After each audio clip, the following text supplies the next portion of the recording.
Bilal bin Rabah adalah orang berkulit hitam dari Habsyah yang memeluk agama Islam saat masih menjadi budak.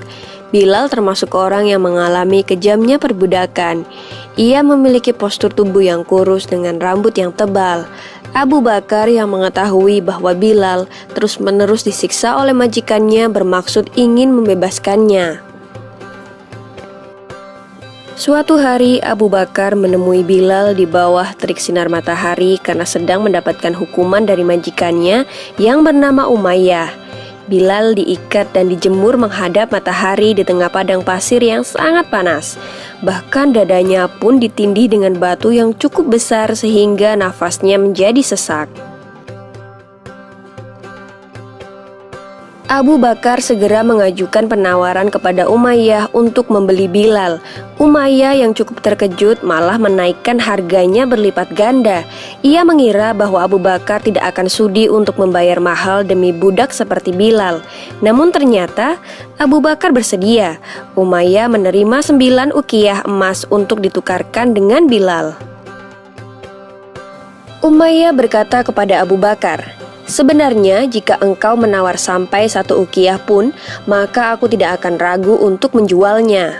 Abu Bakar membalas, "Seandainya engkau memberi tawaran sampai 100 ukiyah, maka aku tidak akan ragu untuk membelinya." Sejak saat itu, Bilal senantiasa menemani dan menjaga Rasulullah yang hendak hijrah menuju Madinah.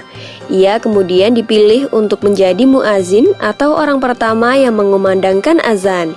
Bilal dipilih karena memiliki suara yang indah dan keras, sehingga dapat menjangkau seluruh penjuru Madinah.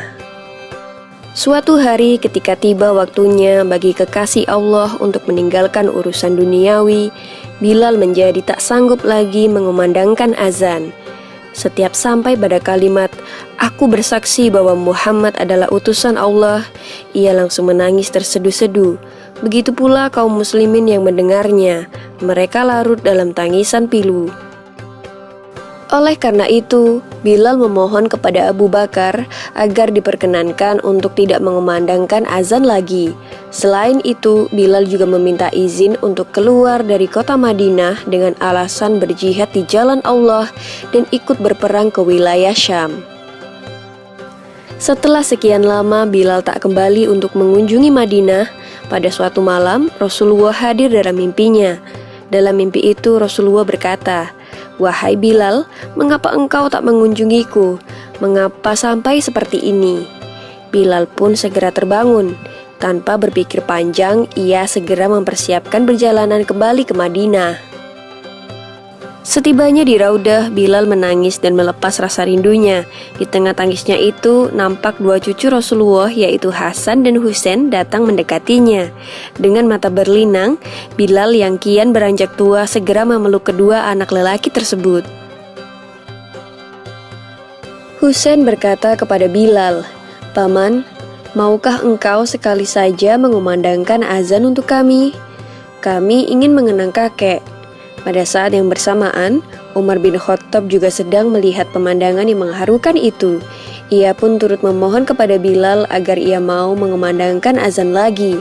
Setelah berpikir sejenak, akhirnya Bilal memenuhi permintaan mereka.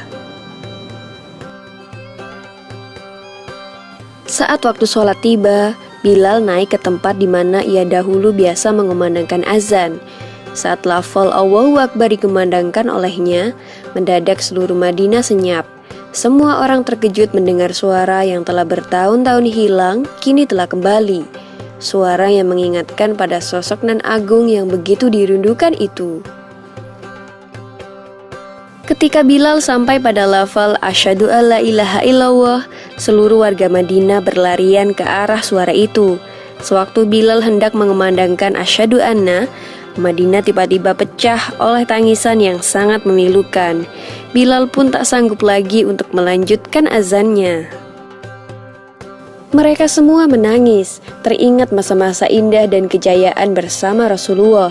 Di antara mereka, Umar bin Khattab lah yang paling keras tangisannya. Di atas Menara Nabawi, Bilal mulai beranjak turun dan wajahnya dipenuhi oleh air mata yang berderai.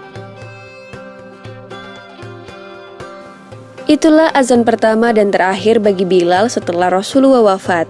Bilal wafat pada tahun 20 Hijriah di Damaskus saat ia berusia sekitar 60 tahun. Demikian kisah Bilal bin Rabah dan azan terakhir di Madinah. Semoga kisah ini dapat menambah iman kita semua. Amin ya robbal alamin.